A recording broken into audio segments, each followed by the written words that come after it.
불편함은 다양한 감정을 일으켜요. 그 감정들이 사람마다 다 있을 텐데 보통은 이 감정을 받아들이지는 않습니다. 불편함을 내가 받아들였다가는 이게 티가 날 것 같아. 표정이나 말에. 그러니까 오히려 꾹꾹 숨겨요. 그러면 역시 숨기느라고 가리느라고 에너지가 엄청 듭니다. 불편한 사람과 함께 있을 때 감정적으로 지치는 이유는 무엇인가요? 불편한 사람과 함께 있으면은 내 감정은 불편합니다. 불편함은 역시 나한테 다양한 감정을 일으켜요. 더 정확히 말하면은 불편하다는 것 자체가 이미 내 안에 다양한 감정을 일으켰다라는 증거예요. 그 감정들이 사람마다 다 있을 텐데 보통은 이 감정을 받아들이지는 않습니다. 불편함을 내가 받아들였다가는 이게 티가 날 것 같아. 표정이나 말에. 그러니까 오히려 꾹꾹 숨겨요. 그러면 역시 숨기느라고 가리느라고 에너지가 엄청 듭니다. 텐션이 막 걸리는 거죠. 그 상태에서는 내가 당연히 지치죠. 지치는 걸로 끝나는 게 아니에요. 지치면 오히려 내가 꾹꾹 눌렸던 그 감정이 뚜껑이 열리듯이 수도꼭지를 막았다가 손을 떼듯이 폭발해서 나와요. 그래서 제가 흔히 경험하는 이제 케이스가 뭐냐면은 우리 직장에 또는 내 친구 관계에 불편한 사람이 있어. 근데 이 불편함을 티를 내면 안 돼. 그래서 이런저런 불편함, 나한테 불편함을 주는 여러 가지 행동들이나 말들이나 그런 것들을 절대로 티를 안 내고 꾹꾹 참아요. 그러다가 그러면 상대방 입장에서는 내가 불편한지 모르잖아요. 그러니까 나를 되게 좋게 봐요. 되게 사람이 유하고 잘 이렇게 스며들고 좋은 사람인 것 같아 라는 기대를 계속 합니다. 근데 나한테는 그게 계속 쌓이는 거예요. 쌓이다가 결국에는 뚜껑이 터져버려요. 그러면은 상대방한테 엉뚱하게 폭발을 해버리는 거예요. 상대방 입장에서는 이 사람 완전 내가 잘못 알았구나. 배신감을 느끼고 오히려 거기서부터 진짜 관계가 꼬입니다. 근데 오히려 이 관계가 자연스럽고 편안한 사람은 뭐냐면은 내가 불편하면 불편함을 그때그때 적절히 표현할 수 있는 사람이에요. 근데 표현은 역시 표현을 하고 마는가 중요한 게 아니라 내가 먼저 그 불편함을 그 감정의 핵심을 받아들여야지 표현을 자연스럽게 할 수가 있어요. 힘을 줘서 안 하고 그냥 이거는 좀 죄송하지만 제가 조금 어려울 것 같아요. 이런 식으로. 이런 건 제가 조금 부담이 돼서요. 이런 식으로 말을 하는 기술이 중요한 게 아니라 내 안에 이거는 상대방이 내 기준을 넘어가는 거야. 경계가 사람마다 다 다른데 내 경계는 여기까지야. 근데 상대방은 넘으려고 그래. 내 상황에서 해줄 수 있는 게 이 정도인데 상대방은 이거를 해달라고 그래. 불편해. 이런 거를 그대로 인식해야지 제대로 표현을 할 수가 있습니다. 그러면 상대방 입장에서 어떨까요? 처음에는 불편해요. 그리고 실망스러워요. 그리고 저 사람을 그렇게 막 좋게 보지는 않을 수 있어요. 하지만 관계라는 거는 한 방이 아니기 때문에 계속 쌓이다 보면은 저 사람은 믿음직해. 왜냐면은 나중에 엉뚱하게 뒤에서 호박씨까지 안 와. 괜찮은 척 했다가 나중에 배신 때리지 않아. 정말로 진솔하게 자기가 해줄 수 있는 것과 아닌 것, 자기 판단에 어떤지를 자연스럽게 표현하는 사람이야. 이런 식으로 신뢰가 쌓이게 되는 거죠. 그게 진짜 인간관계에서도 필요한 부분이고요. 비즈니스적인 부분에서도 신뢰라는 부분에 있어서 필요한 거고요. 근데 우리는 잘못 생각하죠. 신뢰라는 거는 좋은 이미지를 줘야지 신뢰가 되는 거예요. 아니죠.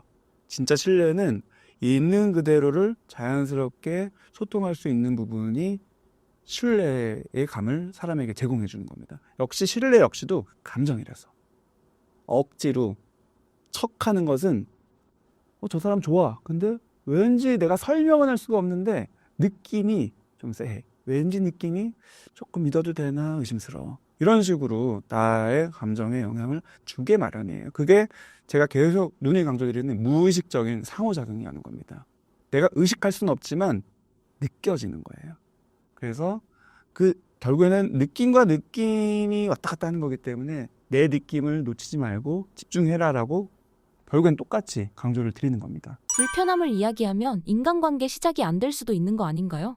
그 인간관계에 대한 편견 중에 되게 중요한 게 내가 잘하면 저 사람이 나를 좋게 볼 거야 입니다. 초면에 내가 불편함을 티내지 않고 좋은 모습만 보이면 저 사람이 나를 좋아해서 계속 나를 찾을 거야 라는 편견이 있어요. 근데 인간관계에서 제일 중요한 거는 케미입니다. 그냥 무의식적인 느낌이에요.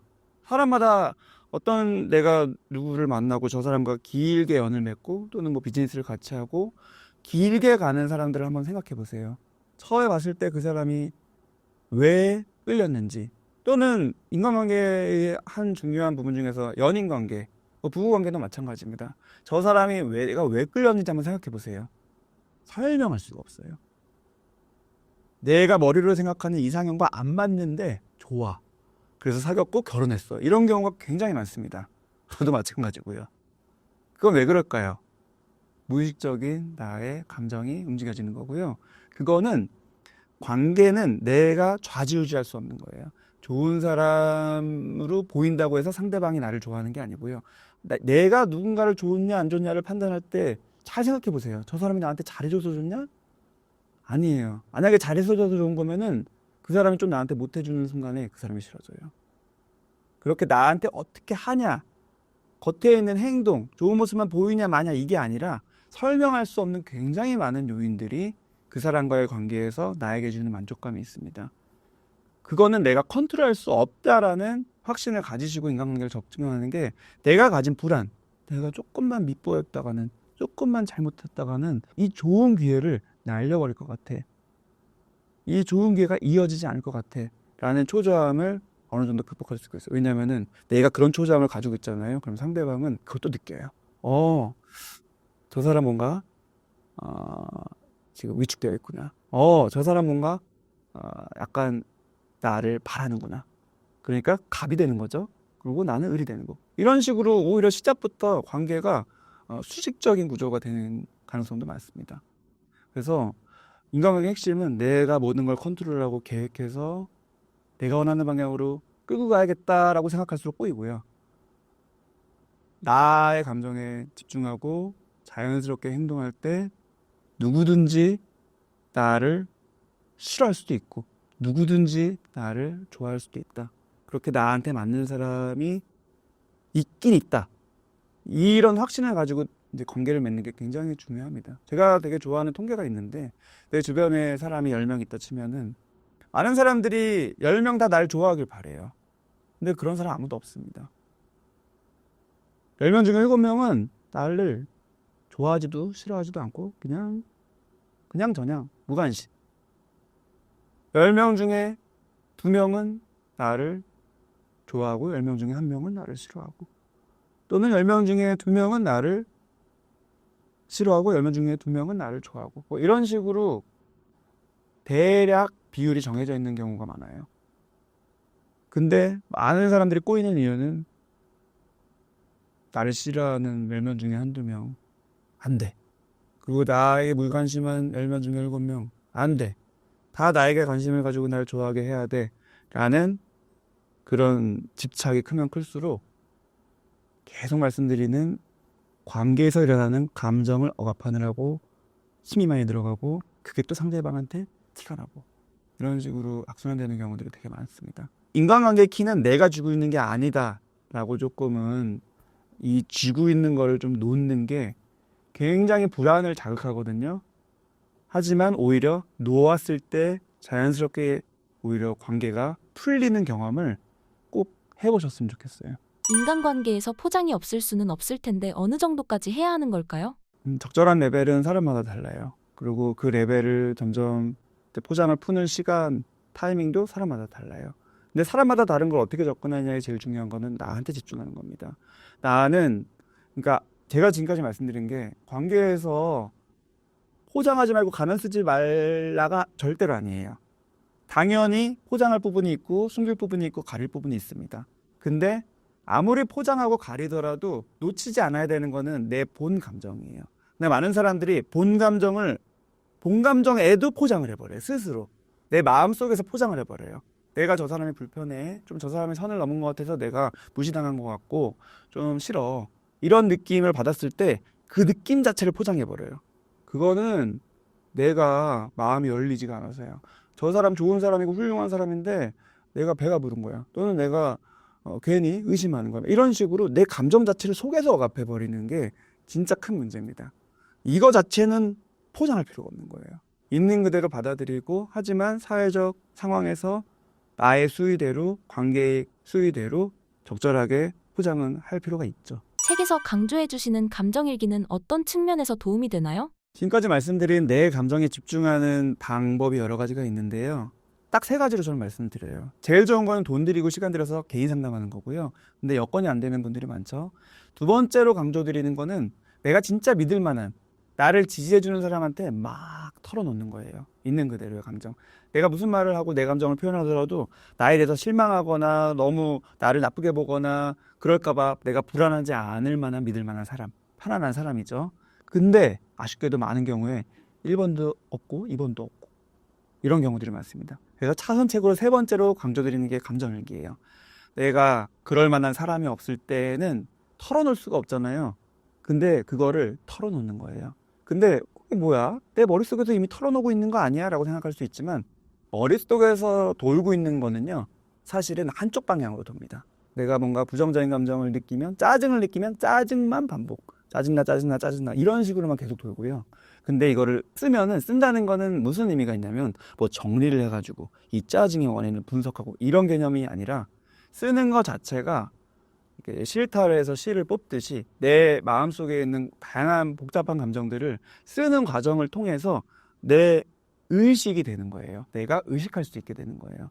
감정은 우선은 무의식적으로 굉장히 많은 부분들이 있기 때문에 의식으로 끄집어내야 되는데, 그 방법이 누군가한테 털어놓는 게 제일 좋은 거지만 차선책으로 쓰는 거를 통해서 무의식에 있는 그런 복잡한 감정들을 내 의식으로 끄집어낼 수가 있는 겁니다.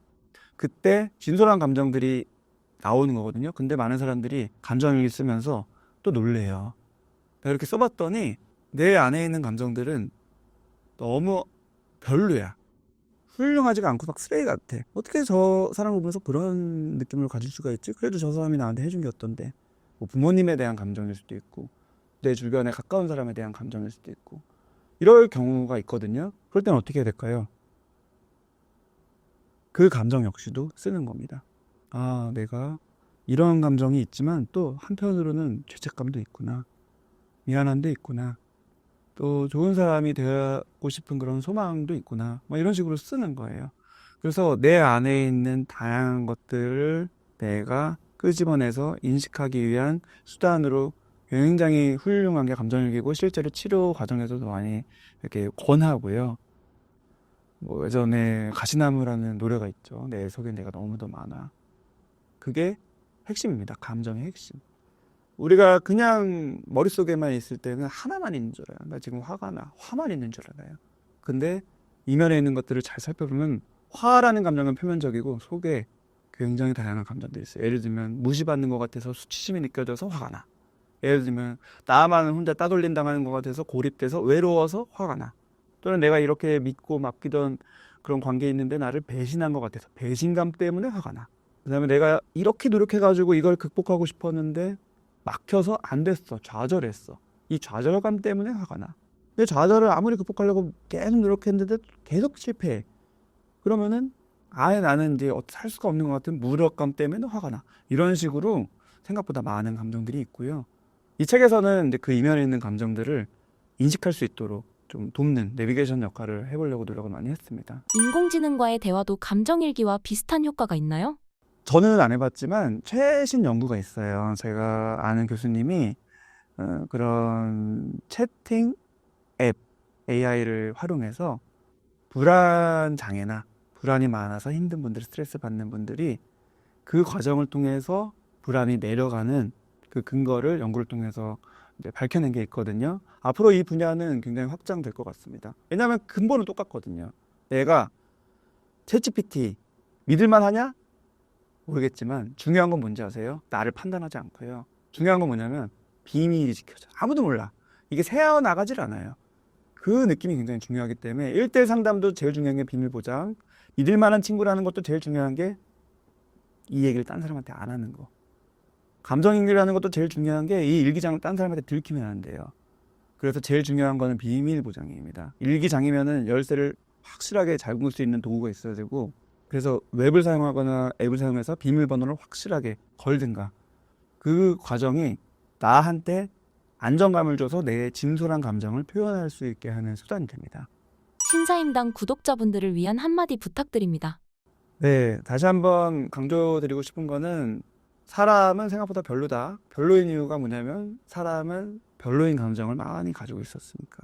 하지만 감정을 외면할수록 악순환 되고, 내 감정을 꼭 잘 관찰하면서 인식하셨으면 좋겠다. 모든 문제의 핵심은 감정이다 라는 얘기로 마무리 드리고 싶습니다.